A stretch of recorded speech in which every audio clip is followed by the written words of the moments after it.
precisa andar, vou por aí a procurar, sorrir pra não chorar. Deixe precisa. Hello, hello. On va vous parler de films brésiliens. Donc, on va commencer par La Cité de Dieu. Qu'est-ce que tu en penses, toi, Marcel? Ouais, un très bon film, très violent. Pour Avec ceux une qui aiment très pas la bonne violence, musique, avec très bonne mise en scène. Puis ça raconte la réalité de l'histoire de très jeunes gens. Deux jeunes enfants de favela qui c'est ça, deviennent des gangsters. Des quoi. gangsters qui sont des gangs, là, comme Ça des commence, gangs de rue, si vous ça voulez. commence quand ils sont tout petits. C'est ça. Puis Voilà. ça tue comme Il y en a deux. Il y en a deux qui deviennent gangsters et il y en a un qui devient photographe. Il y en a un qui veut devenir gangster mais qui s'y prend mal. Et en fait, il va échapper à une carrière criminelle, il va devenir photographe. Ouais, mais, et en fait, c'est lui qui est le fil conducteur de l'histoire. En fait. Ouais, c'est ça. Mais il faut dire que c'est vraiment la violence entre les enfants. C'est vraiment incroyable. C'est vraiment ça raconte vraiment un film très réaliste. Très dur. Et il paraît que ça a été basé, le film a été basé sur une histoire vécue. Sur une histoire vécue, d'après un roman qui a été écrit par un des plus grands romanciers, brésiliens. Et il paraît que le roman est encore pire que le film, puisqu'il y a de la violence sur les femmes, des choses qu'on voit, mais vraiment qu'on voit même pas dans le film, qui est vraiment très très forte.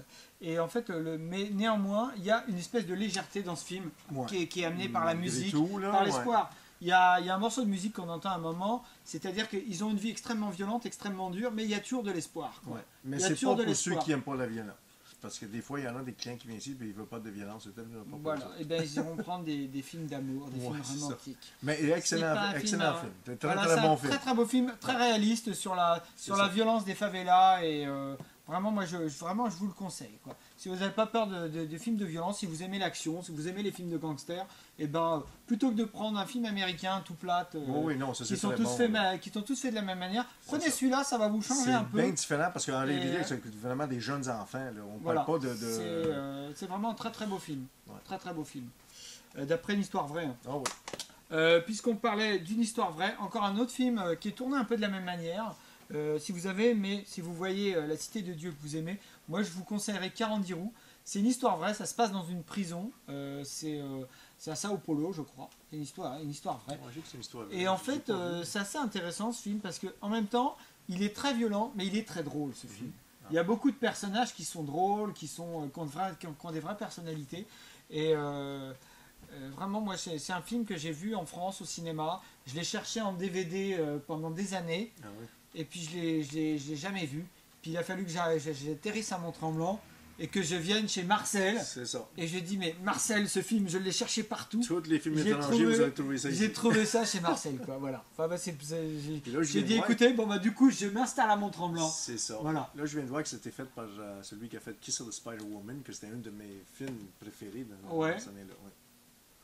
En tout cas, bon, là, je vous conseille ce film. C'est un des meilleurs films que j'ai vu qui se passe. Si vous avez aimé la série Prison Break ou si vous avez aimé des films un petit peu comme ça qui se passent dans les prisons, moi je vous conseille de voir Carandiru, ça vous allez vraiment aimer quoi.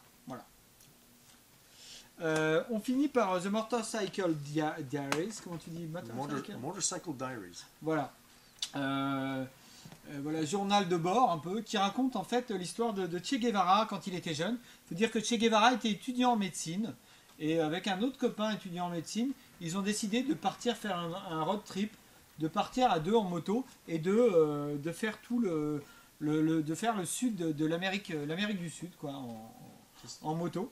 Donc en fait ils partent de l'Argentine et puis ils vont traverser. Et en fait ils vont finir dans une léprerie, on appelle ça une léprerie, l'endroit où on traite les lépreux.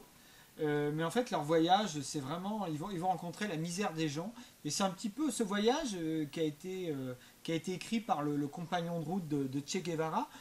C'est un petit peu ce qui a influencé après la vie politique de Che Guevara, ce qui l'a amené à devenir révolutionnaire. C'est un petit peu les injustices qu'il a pu rencontrer dans ce film l'ont marqué pendant sa jeunesse. Et Che Guevara qui était au départ un jeune médecin, un jeune étudiant en médecine, un jeune médecin et puis qui est devenu qui a participé à la libération de Cuba. Et très récemment, par le réalisateur, par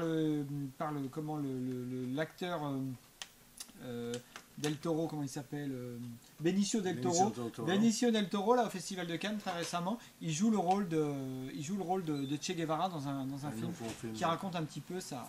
Voilà. On va finir pour les films brésiliens. Voilà, on vous remercie.